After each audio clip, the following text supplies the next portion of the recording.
जो लड़की के साथ गलत हो जा रहा है, बार बार जो वो सेल्फ डिफेंस बन रही है, पर उनके साथ हमेशा कुछ ना कुछ गलत हो जाता है, तो उनके लिए मैं कहूँगी कि हिम्मत खुद को रखना होगा, ताकि समाज से अगर एक एक करके लड़ेंगे तो ऐसे ही होगा। अगर हम एक साथ मिलकर पूरे समाज से लड़ने की कोशिश करेंगे तो हम कुछ नमस्कार, प्रणाम। मेरा नाम रवि कुमार है और इस वक्त मेरी मौजूदगी झारखंड पलामू में है और इस वक्त एक स्कूल में मौजूद हैं जो झारखंड में ही पढ़ता है। स्कूल का नाम है रामेश्वर पब्लिक स्कूल।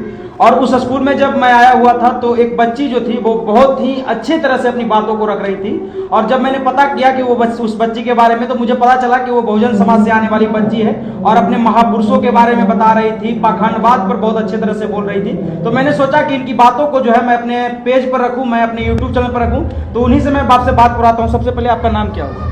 मैं सबसे पहले आपको धन्यवाद करना चाहूँगी। मेरा नाम प्रिया मौर्य हुआ। कहाँ से हैं आप? अम्बा से। अम्बा अम्बेडकर नगर झरहा पड़ता है, वहाँ से है। क्या करते हैं आप?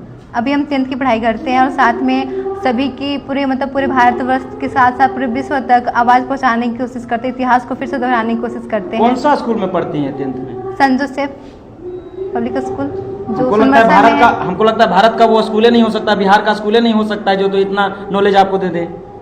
इतनी नॉलेज तो हमारे पिताजी हमारे घर वालों से मिली है। हाँ, अच्छा ये बताइए कि अभी मैंने आपका भाषण सुना तो आप तमाम महापुरुषों के बारे में बहुत अच्छे तरह से बोल रही थी, आप पाखंडवाद की तरफ से बहुत अच्छी तरह से बोल रही थी। ये कहाँ से आपको ज्ञान है?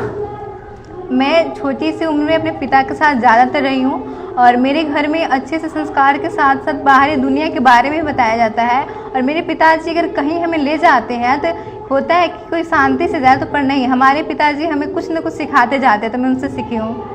तो हमारे सामने पाखंडवाद पर क्या बोलिएगा? मतलब दिन पर दिन पाखंडवादी बढ़ाते जा रहे हैं, अपने साथ साथ दूसरों को भी पाखंड बना रहे हैं। तो कैसे आज का जो बहुजन समाज है इस पाखंडवाद से निकले? क्योंकि अभी बहुत सारे बहुजन समाज के लोग जो है पाखंडवाद में बजे हुए हैं, कैसे निकल सकते, खासकर महिलाएं कैसे निकले इससे?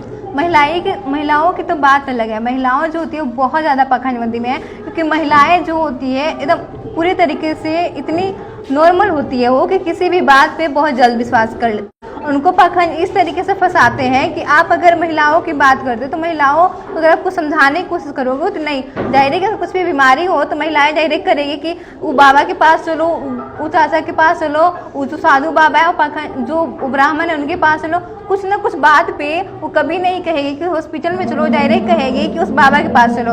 अगर औरतें की बात समझाने की है तो उसे एक औरत ही औरतों को पाखंडों से बाहर निकाल सकती है। तो आप क्या लगता है, आप इस पाखंडवाद को तोड़ पाइएगा भविष्य में? हमें लगता है कि जब तक हम हैं तब तक पूरी कोशिश के साथ, पूरी जान के साथ हम कोशिश करेंगे कि जो भारत में हो रहा है उसे पाखंडवादियों के साथ, जो पाखंडवादी हैं, जो हमारे देश के तो नहीं थे वे, पर फिर भी जो हमारे साथ कर रहे हैं उसको तोड़ पाऊँ, पूरे समाज के लिए लड़ पाऊँ।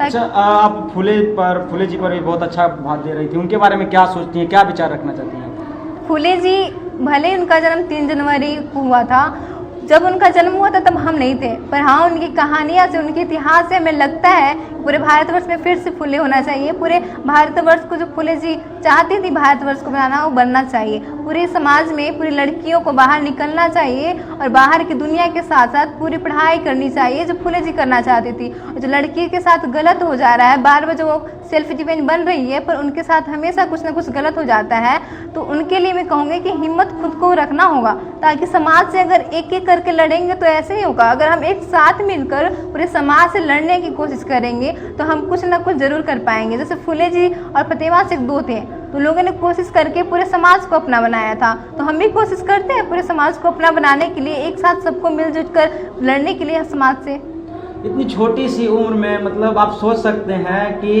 इतना बड़ा जागरूकता फैलाना लोगों में बहुत बड़ी बात है। और अभी से अच्छा क्या सपना लेकर आप निकली हैं, क्या बनना चाहती हैं आप? एडवोकेट। वकील? क्यों वकील क्यों बनना है आपको? क्योंकि मेरे जो बोलने का तरीका है उस तरीके से मेरे पापा चाहते हैं कि मैं वकील बनूं। अच्छा, ये तरीका मतलब कब से आपके अंदर ये भावनाएं आई, कब से अब इतना फाटेदार बोलने लगी पाखंडवादी किसी चीज पर? जब मैं 8th क्लास में थी तो 2023 में घूमने गई थी अपने पापा के साथ। प्रदीप मौर्य अंकल भी थे, मतलब बहुत सारे सरजू मेहता जो सरजू बौद्ध हैं उनके घर वाले, मतलब उनके भाई लोग बाहर में, उन लोग भी थे। बहुत सारे हम लोग थे जो 45-50 के लगभग थे। एक साथ मिलकर के हम लोग यहाँ से बिहार के साथ साथ नेपाल तक गए थे। जहाँ तक बुद्ध भगवान ने अपनी कुछ छवि छोड़ी वहाँ तक हमने जाने की कोशिश की। वहीं से जब मैं राजगीर लौटी तो राजगीर में एक प्रोग्राम हमारे कम्युनिटी जो हम लोग सब थे, हमने सोचा कि एक प्रोग्राम रखते हैं, हम लोग चले जाएंगे, अलग अलग रास्ते हमारे हो जाएंगे, अपने घर चले जाएंगे। तो प्रोग्राम मिला, वहीं से हमें बोला गया कि आप कुछ अपने विचार रखना चाहेंगी। तो मेरे पिता ने कहा कि मेरे पिताजी बोले कि आपको कुछ रखना चाहिए, अगर आप स्कूल में कर सकती है परफॉर्मेंस तो आपको यहाँ भी देना चाहिए, आपके माइंड में जो चलता है वो आप बोलो। तो मैंने उसी टाइम फर्स्ट टाइम दिया था और बोला था सभी के सामने, खुद से एक साड़ी में बनाई थी तो पाखंडियों के ऊपर था। और उससे वहाँ से लेकर के आज तक मैं इस प्रोग्राम में कहीं भी प्रोग्राम हो वहाँ पे हमारे प्रदीप अंकल साथ देते हैं, मेरे पिताजी वहाँ पे भेजने की कोशिश पूरी तरीके से करते हैं।